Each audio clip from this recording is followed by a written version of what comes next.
Hi there, and welcome to Unfiltered Solopreneur, the podcast where we share real, unvarnished stories of people who dared to break free from the corporate grind. I'm your host, Nikhil, and I'm passionate about helping solopreneurs like you turn their dreams into reality. What if your second act could be sharper, braver, and more choiceful than your first? In this episode, Cherri Prince shares how she rebuilt her solo business with stronger boundaries, clearer positioning, and a fresh offer she calls Lightning Labs. We also talk about dropping the label fractional, why insight is a lost art, and how improv training made her a better strategist. This one's all about reinvention with soul and strategy. Enjoy, and I will see you on the other side.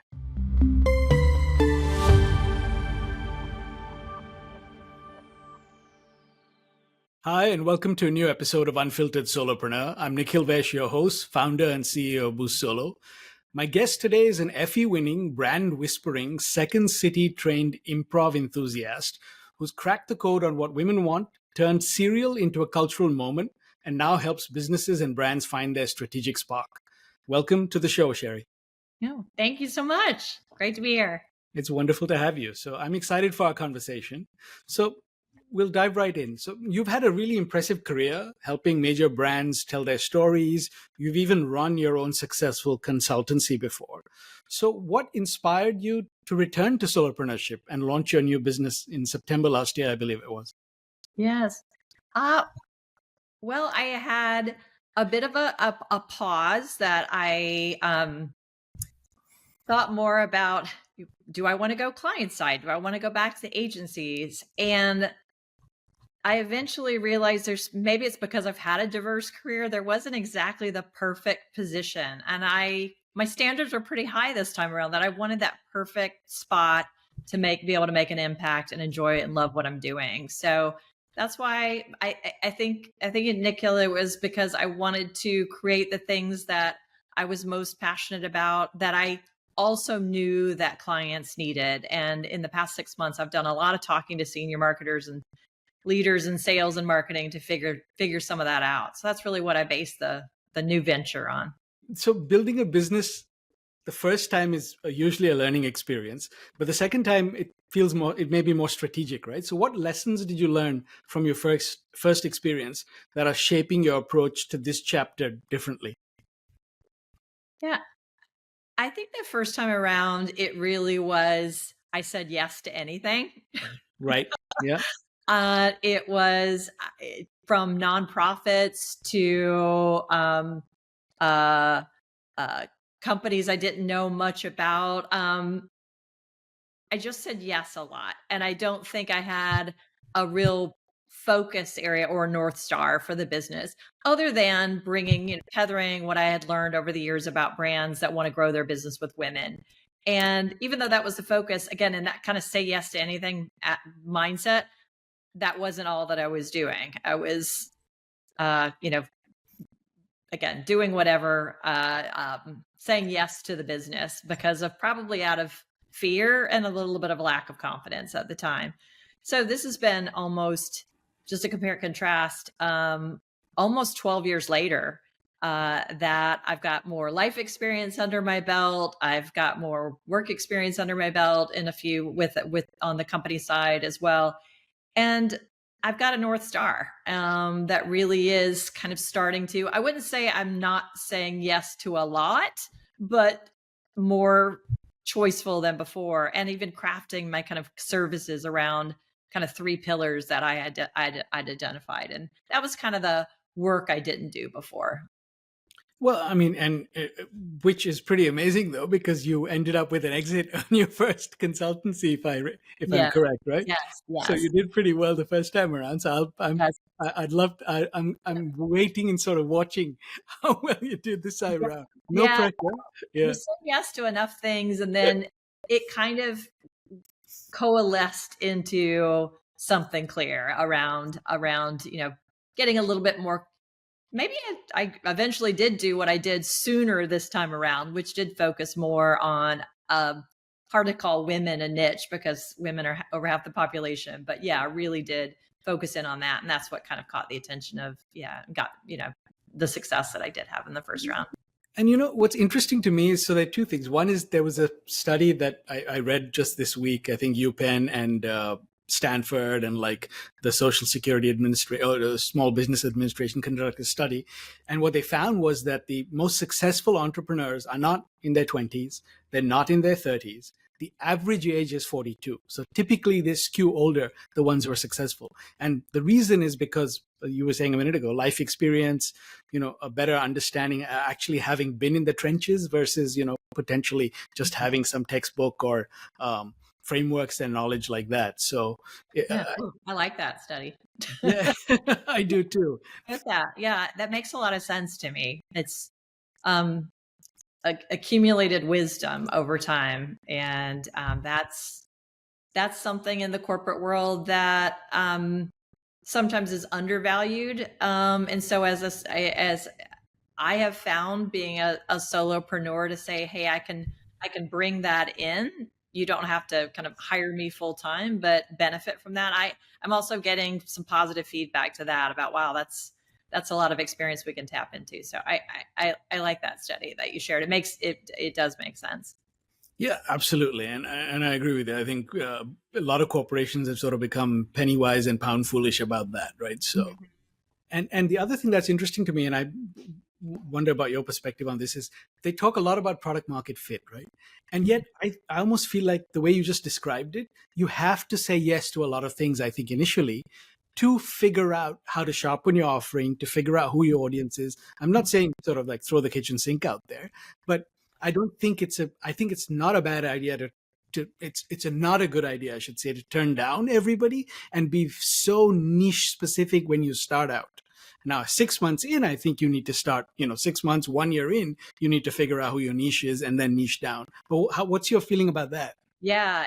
No, I think that's a great observation and great insights, that experimentation, just like in products and service and consulting, is important. A good example of that, and this go round that I'll share, is one of the things that I learned that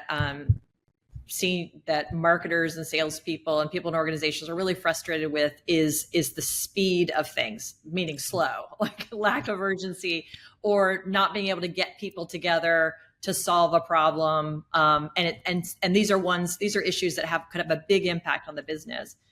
In my first round of consulting, I've learned and feel really confident in my creative problem solving and facilitation skills of groups. Put any group, I believe this, of the 8 to 10 right people in a room together for a business, and there's nothing with a good challenge that we can't solve in a matter of a day. And I'm also a believer in person as well. My first time around, I took all those skills and I marketed that I do brand purpose and brand positioning workshops for brands. Important.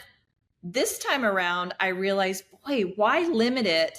That idea of those one-day workshops, right people, great facilitation, why limit it to just that need, when the idea of there's probably many challenges, it's really the process is agnostic to what it is, that could benefit from that. So right. I call them, instead of, again, round one was they were brand purpose and positioning workshops. Now I call them lightning labs. Yeah. And it's the same idea, but now I'm working with clients and everything on how to expand their business outside of a certain channel, to supply chain, to also how do you think about your brand. So that kind of, I believe, going into continuing to work in my consulting practice now, these lightning labs, I'll do more and more of them, and probably will see this is the kind of cluster of need or demand I'm getting from them. And I may end up making it a little bit more focused. But for now, I said, here's the structure and the framework, and let's kind of see. So it's a little bit of still that saying yes, but within, there's boundaries to what you offer, and then expanding to, and then still being able to experiment to see what the market demands. I love that. And I think you're really onto something there, because, there are a couple of things that struck me about that. One is that I think in-person makes a difference. Now, no one's saying you have to be chained to a desk, 5 days a week, 12 hours a day, but certain sessions and certain sort of pick your poison, right? The days when you have to work together. And the second thing I think is really valuable, and this is something I used to do when I was consulting, now I'm solo, but I would get all the stakeholders together in a room for a kickoff, right? And Yeah. that's similar to what you did, because it's amazing how often they don't talk to each other and they've Right. never spent time in a room. And I'm, no fault of theirs. It's just the world moves at a pace now where it becomes really hard to actually carve out a day to shut down your laptop and actually have a conversation, hear about what's happening, think about things in a space that's not cluttered with your daily, work burdens, if you like. So Right. I think that is brilliant. Yeah. Well, thank you. I mean, the whole kind of return to office controversy is, I think for many employees, it will give me a good reason that too. And sometimes some leaders I've worked with have used these kind of sessions as a way to like this. These are the kind of examples of things where we do need it, and you'll actually really enjoy it, because of a lot of the things that you just said of being there together, making decisions, feeling energy, building off each other's ideas. You can do it. We all had to do it as consultants. And when I was with a consultancy, during the pandemic, we did it. We got through it and got to some great new breakthroughs, but it's just not the same. No, Yeah. it's not. And it's not something you can do with AI either. It's like, yeah, absolutely not. So Indeed. yeah, Just a tool to help our smart brains, not the replacement to the smart brains. absolutely. And also, I think it's also, I mean, in part it's team building. And also, I think the other thing is organizations have sort of, the silos are broken down now, right? I mean, there's very little delineation between sales and marketing and technology and data. And like, you kind of have to, they all sort of work together now. So, and I think that's another reason why I think that's so powerful, is bringing those people together in a room is, you attack the problem from 8 different angles and you'll get to a much richer solution than you would if you did from one silo or looked at it from one, team's point of view. So I agree. Yeah. So talking about our favorite thing now, branding. So now throughout your career, you've helped many iconic brands find their authentic voice. So can I ask you how you've approached finding your voice in your solo business? Yeah. Again, a great question. For me, this has been a process of having a lot of great conversations with people throughout my career. When I began this kind of discovery journey that led to me being a solopreneur again, by making a list, a friend said, make your fan club list. The people that know you, that you've worked with, that will give you a perspective on you and, to your question, your voice. And it was invaluable. I've part of my history is being qualitative researcher and really valuing that as I work with brands and companies. I gave myself, I guess, that gift. Really, I thought it started as I'm just going to reconnect and network, but it was so much more powerful than that. And ultimately, it was what helped hone me finding my voice. My North Star was through those conversations and hearing people say, you're the one that does this, or this is what makes you different, and no one does this, and this is how you'd add value. And even the kind of companies and size of companies people had perspective on. So it was a great gift, and it is fun and fulfilling, especially if, of course, like most people, you probably really like the people that you put on your fan club. So it's great to have those conversations, but that really helped a lot. Yeah, I think that's a great tool. And I think that's a great lesson for anyone trying to start their solo business, because often the things we think are our strengths may not necessarily be the things that other people have sort of received value from, right? Exactly. And Right. Exactly. There'll be some that you'll go, okay, yeah, I thought that. But the powerful ones were like, that? Like, doesn't yeah, everyone do that? And you'll hear, oh no, that's kind of your thing. So, yeah, true. And it reminds me of Jeff Bezos's quote, right? That the brand is what people say about you when you're not in the room. So it's a great way to listen to what people say, because ultimately, I mean, you and I both know this is like, you can't really build a brand. You are, as a solopreneur, you are the brand, right? And yes. it's just the impression you leave based on how you act, your values, your integrity. But yeah, I think the impact you have on people is what you got from that, right? Which I think is really valuable. Yeah. Yeah, for sure. So, so now the field that you're in is it's probably pretty challenging to position yourself as a fractional CSO, right? Because it's a pretty crowded consultancy market, the fractional space. And I think we talked about this a little bit. Mhm. So what's been your biggest challenge in sort of positioning yourself and standing out?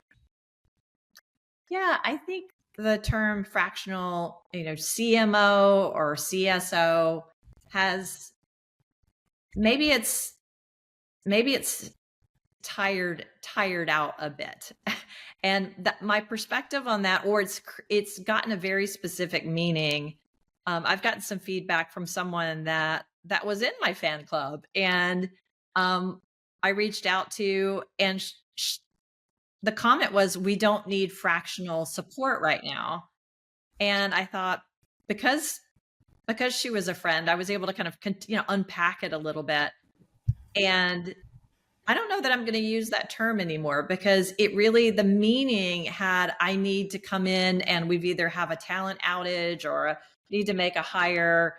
It felt, while fractional seems like not a full-time employee, it seemed to read to her, and I've discovered with other people, as a bit of a weight on the, like, what your resource you're bringing in, versus, hey, I'm a problem solver. Let me come in and give me your top 5 problems, and let me help you and your team, and then the results shine and come in and out. Maybe like more like a stealth ninja would be a better way to kind of come in and out in the I've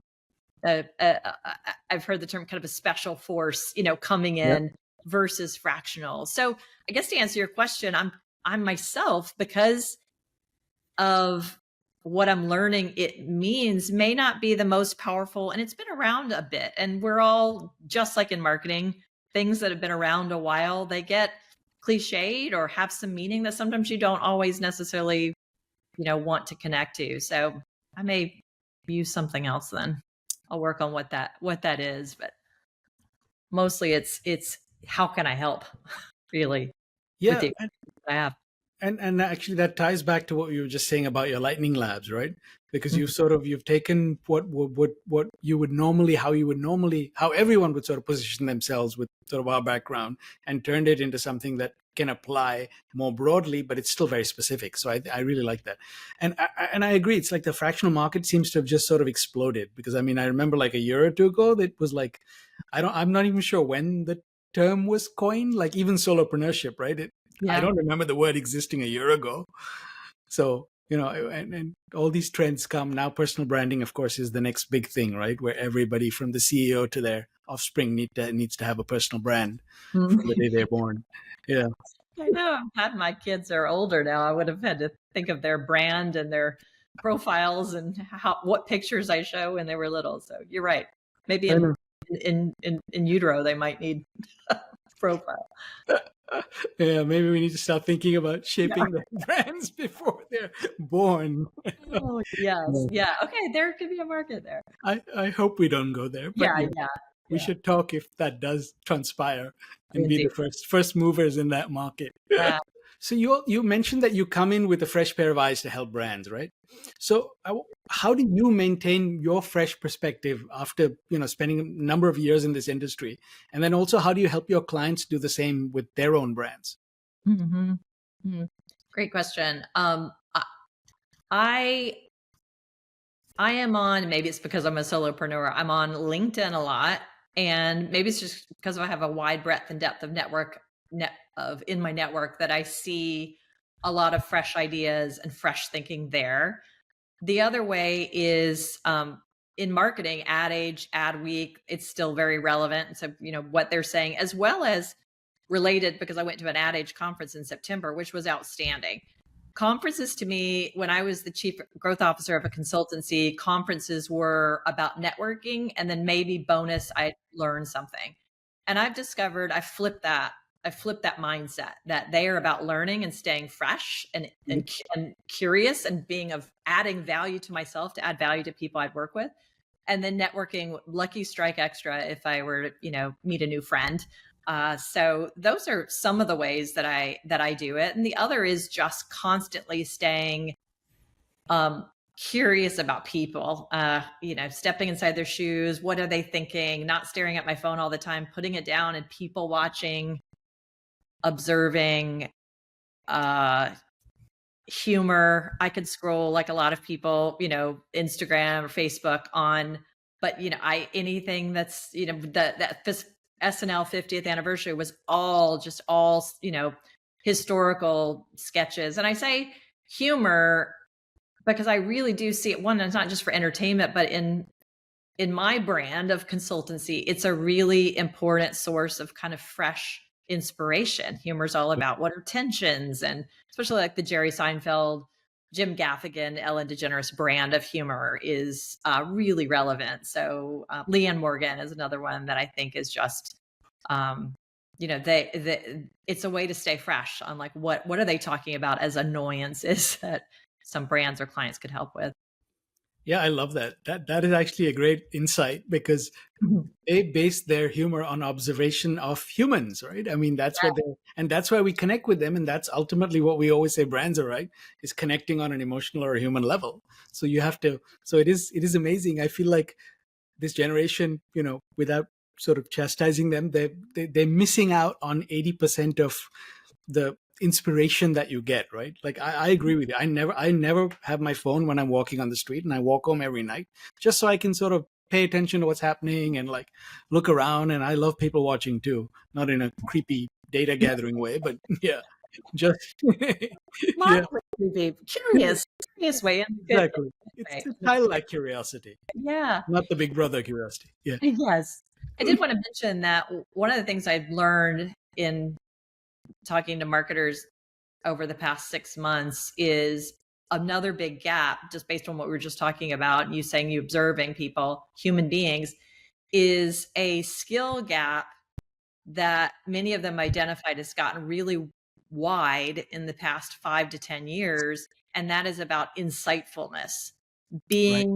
having a team that has just either didn't ever have or have lost the insight muscle because of maybe a move more towards the pendulum swinging more towards performance versus brand. And that felt like those insights are more data driven versus kind of human driven, or being on a smartphone all the time. But those basics like being an observer or empathy and curiosity just aren't there anymore. And I thought that was really interesting. And I believe, like many things, public speaking and pickleball and running, that insightfulness is a skill that you can learn and get better at. It's not that, oh, they're really insightful or they're not. Certainly there's natural talent or naturalness to being intuitive and insightful. But that's something that I'm learning, is maybe something that I'd like to put a dent in the universe with building those skills back up. I hope you do, because that's one of the things I really believe is missing Yeah.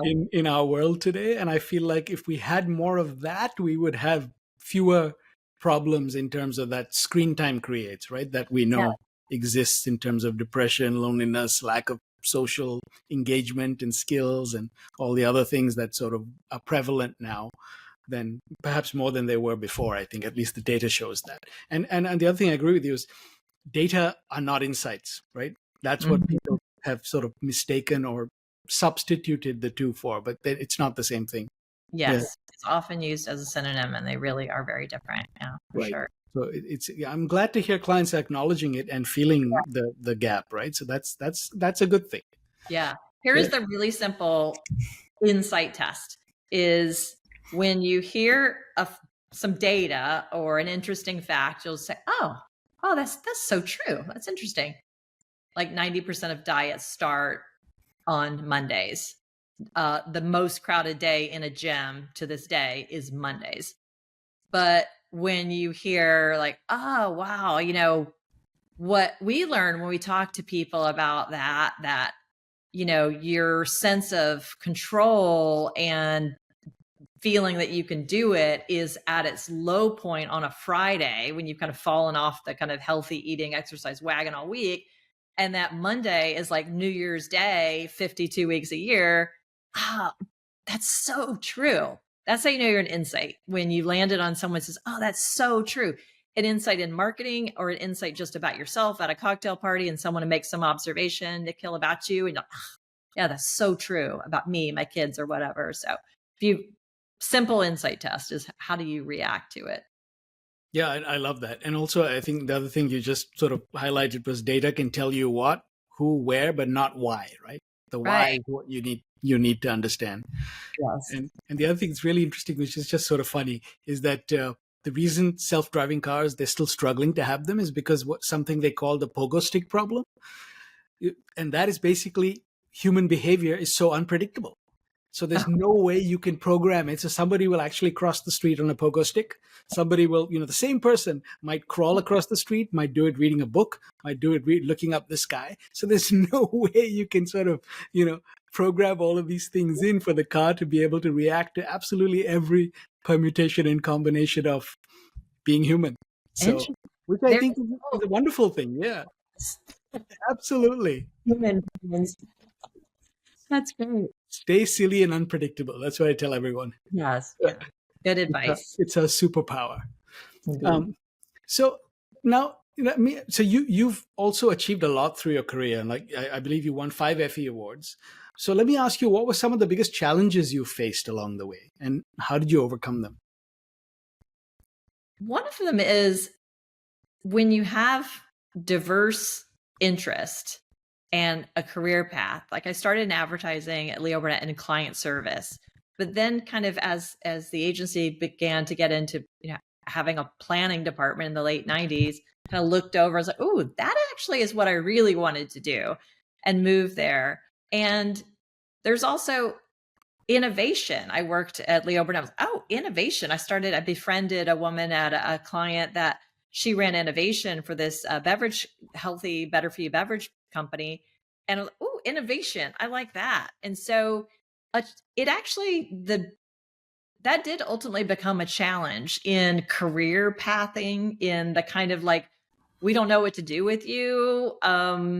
Pick a lane, which I didn't want to do. So that I don't regret it. And I feel the better for it for where I'm sitting right now, just in terms of the perspectives I can add. But that actually was a challenge. I was often kind of told, stay in your lane. So that was one for sure. I'm a mom of, my kids are 18 and 20 now, and I will get feedback kind of like, how did you do it? And it was the motherhood paradox was an insight I've learned about. Is there, you'll hear moms say they're the best things that ever happened to me. Absolutely true. And then you push them a little bit, and like, God, they drive me crazy, especially when they're kind of younger or teens, you get a little reprieve somewhere like 7 or 8. So that had been a challenge, just getting everything, all the balls in the air without, feeling like anything dropped. And it's, I was fortunate to have, a support network and figure it out. But I think if I were giving advice or trying to decode what I did, is I probably applied the same strategy and creative problem solving to how do I parent, with my husband with 2 small kids, 2 careers and all that. You just, that's the power of that mindset, where I'm passionate about it for other people learning it, because it's not just a work thing. It overcomes challenges, and there isn't really a work life and a personal life to me. We're all one. So that was probably and now I won't call it a challenge, but I'm an empty nester. And back to your point about entrepreneurs and their, as they've gotten more experience and more mature, also more time as well. It feels like after I've kind of the sadness of wearing off of having an empty nest, you go, woohoo, travel a little bit more, and also realize, I've got time, like life pre-kids, but with also more life experience and such. Anyway, couple challenges there. Yeah, no, I don't have kids, so I take my hat off to anybody who's been able to do that, because I know that's it is juggling and sort of like figuring those things out. And I love how you said there's sort of one thing; it's not 2 separate things. But I do totally relate to the first part of the first challenge you talked about, because I sort of had a similar path. It was zigging, zagging, and I constantly had people telling me, you've got to pick a lane and you've got to like go deep and become an expert in something. You can't just be doing different things. But and I think honestly, the world needs more people like us, and that's what a lot of people are realizing now, that you need the deep sort of focused, people who stay in one lane expertise, but you also need the sort of the people with the breadth who can work with people with those expertise and have enough knowledge to sort of be able to accumulate that and build it into something bigger, right? So I think the latter is true. So the other thing I wanted to talk to you about was you've been actively involved in teaching, mentoring, and I think you're part of the Creative Education Foundation. Mm-hmm. So how have these experiences sort of shaped your perspective on professional development? And what's one lesson you hope every mentee walks away with?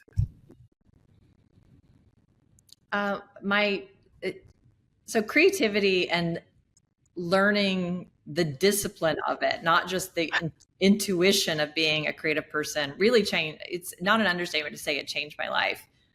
I got involved with the Creative Education Foundation and started going to the conference in the late 90s. And it's like being a kind of intuitive piano player, musician, learning sheet music, and you didn't even know sheet music existed. And that was kind of how I felt about learning it, and the process.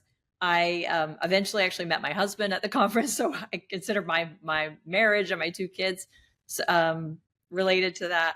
But it really, I think it's infiltrated everything that I had done in terms of branding, working in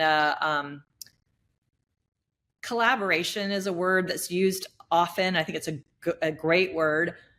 It's an aspiration for a lot of people that they ultimately can find frustrating. And I share that only to say that that's, to me, what the magic of learning applied creativity or creative problem solving with principles and a process that you can wrangle. And humans in a herd do need some wrangling, especially when there's talking involved and generating ideas. You can wrangle them to amazing places that no one and no individual knew were possible until you get to the end. So that's just magic to me. I felt like I learned magic. Right. And I think in terms of mentorship, I share at least the kind of thumbnail version of creative problem solving with anyone I mentor. And if not, I tell them more about going deep and learning more. I tell them about the conference that still happens for almost 70 years in Buffalo, New York every summer. If they can go to that, if not, they can, it's life-changing. So that was, yeah, that's it. It's a great skill to have. I mean, I think the earlier you learn it, the better you are, because as you said, it can apply to pretty much everything, right? It's not just sort of work related, but how you sort of approach things. Well, it's funny, and I'd be curious what you think about this, Nikhil, is that years ago when they've updated it, McKinsey did a study of senior managers, and they had a list of the things that were most important to them in their team and in hiring. And creativity and creative thinking, creative problem solving always ranked in the top 3, balance between the top 3.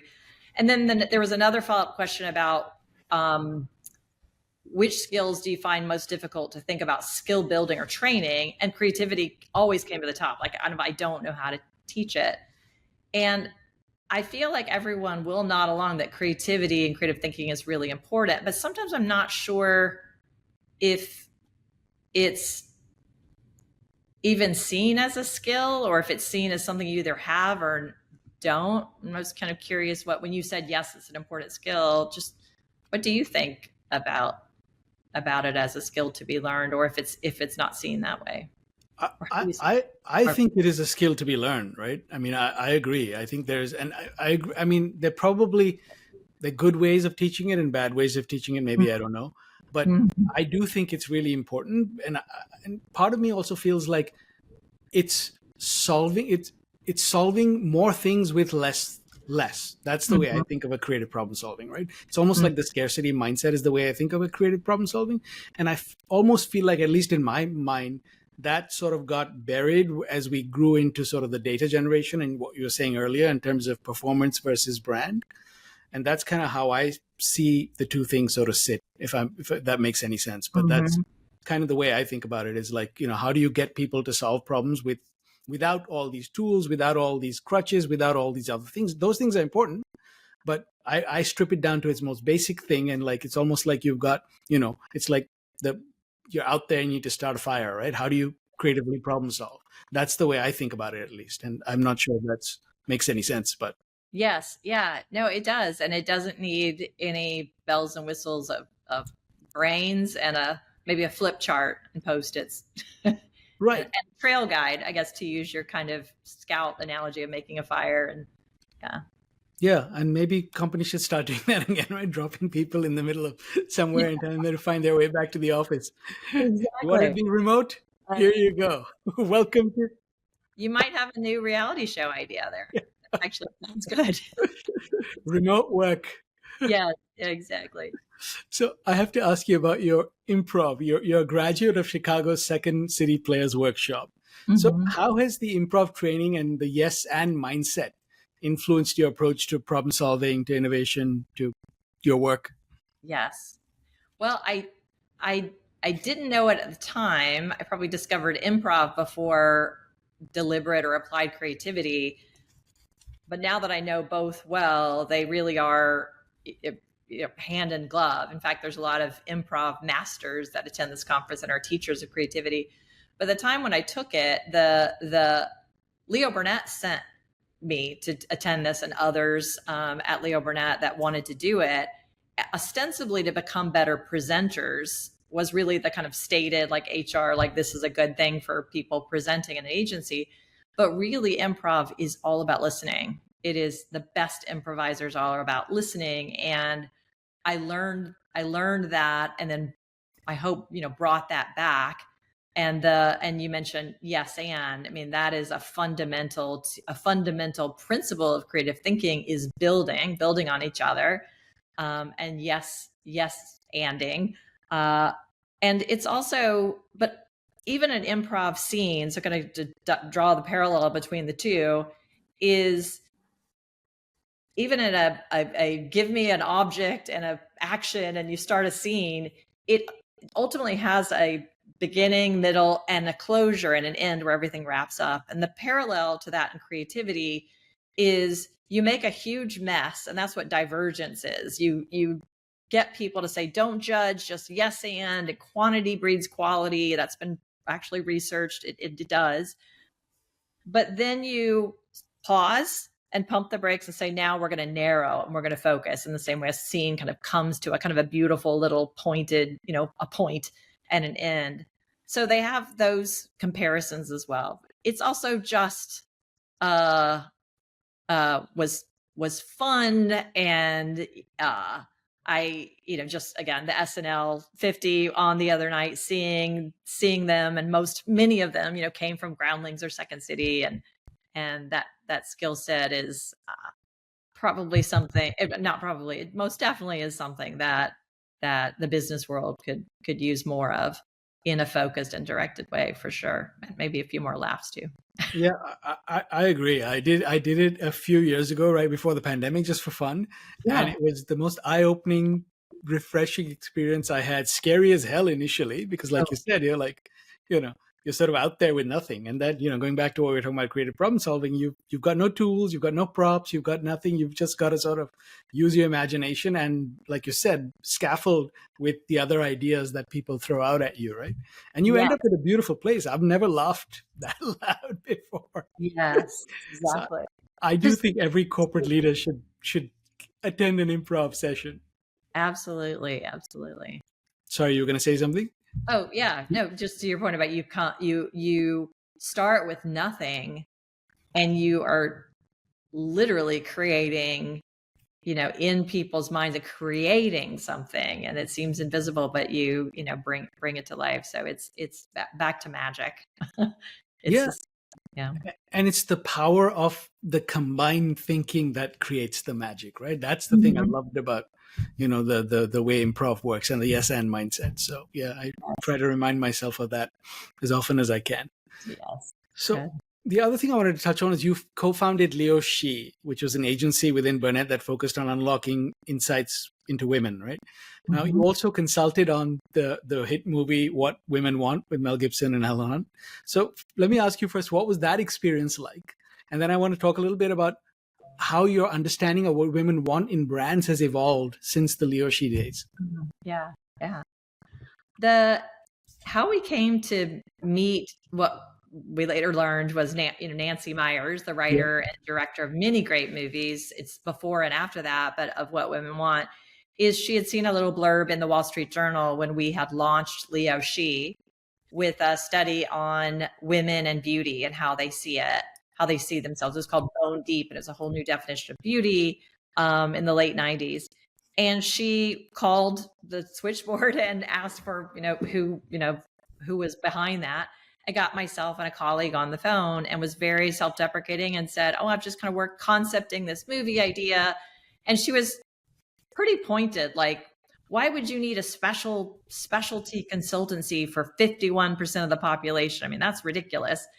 And we explained to her, this number's changed a little bit, not a ton, but at the time we said 3% of CMOs or our most senior clients typically at an ad agency are male. Sorry, are female. 97% are male. And we really felt like there was a need to kind of create the empathy and help everyone kind of step inside the shoes of women. Also, we had probably talked to more women at the time, so it just made sense to kind of coalesce and bring out new thinking and not cliched, work towards, about beauty or motherhood. So it was really intended to lead and break new thinking.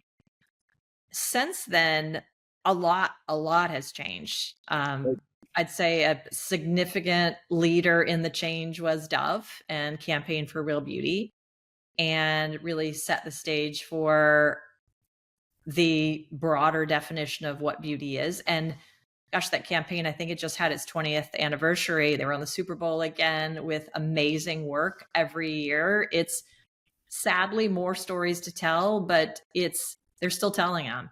And there were a lot of brands that followed and used them as a role model.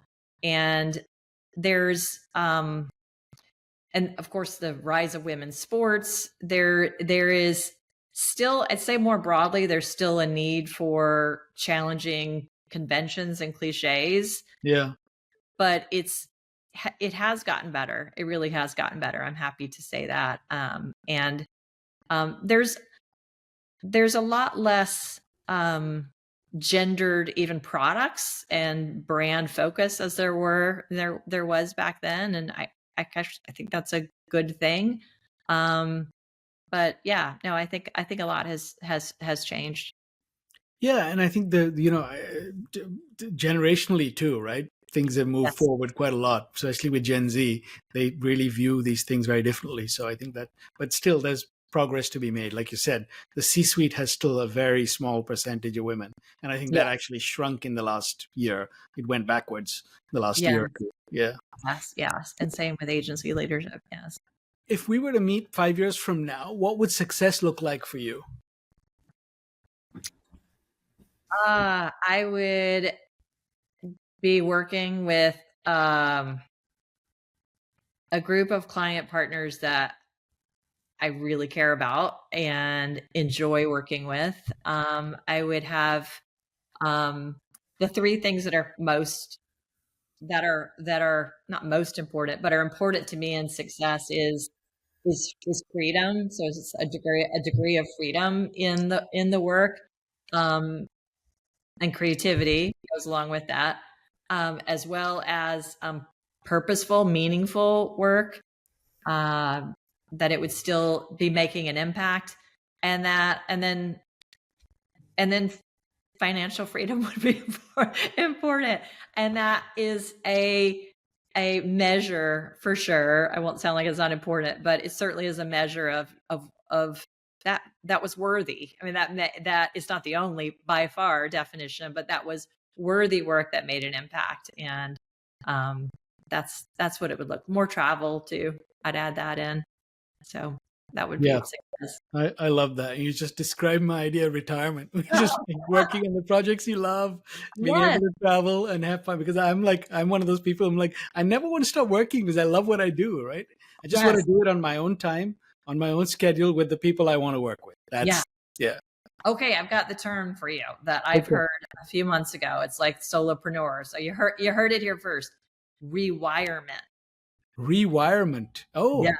Not I like that. Yeah. yes. Yes. I love it. I will credit you with that.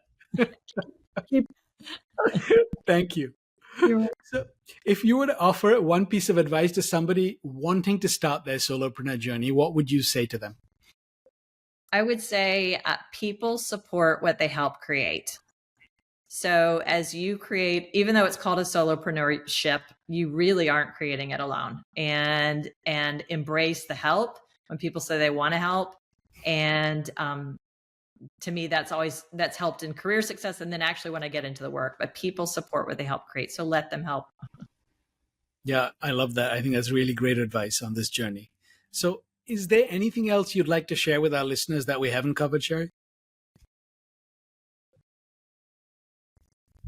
I don't think so. Okay.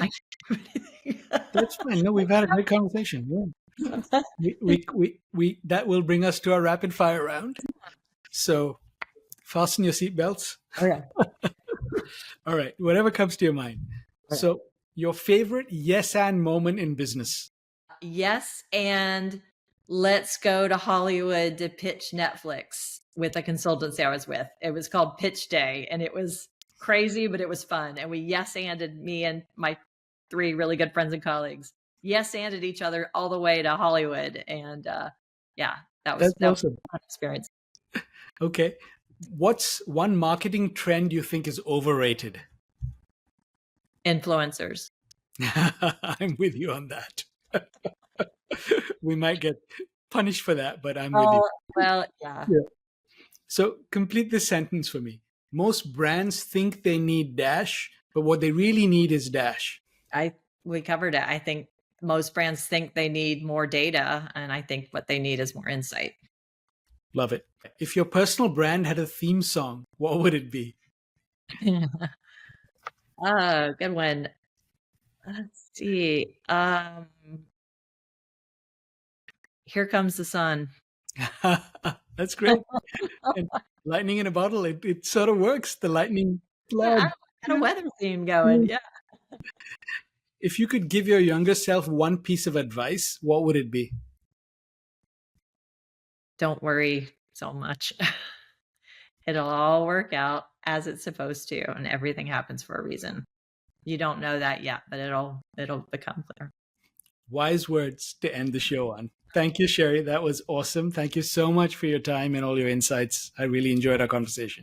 I did too. Thank you so much. Cherri isn't new to solopreneurship, but the way she approached her second act is something every solopreneur should pay attention to. She didn't just start over, she started smarter.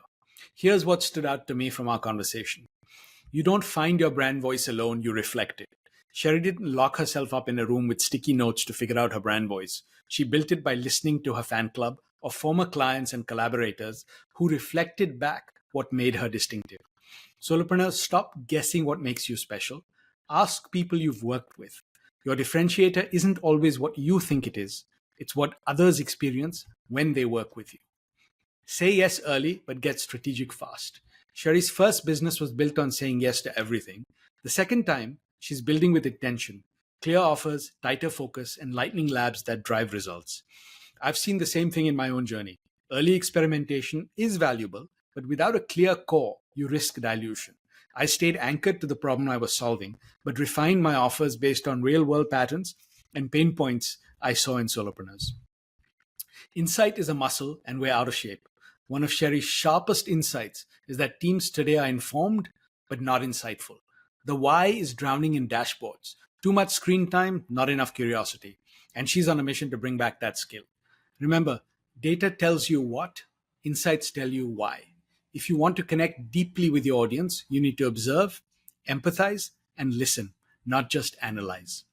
Labels can limit you. Fractional made Cherri sound like a fill-in.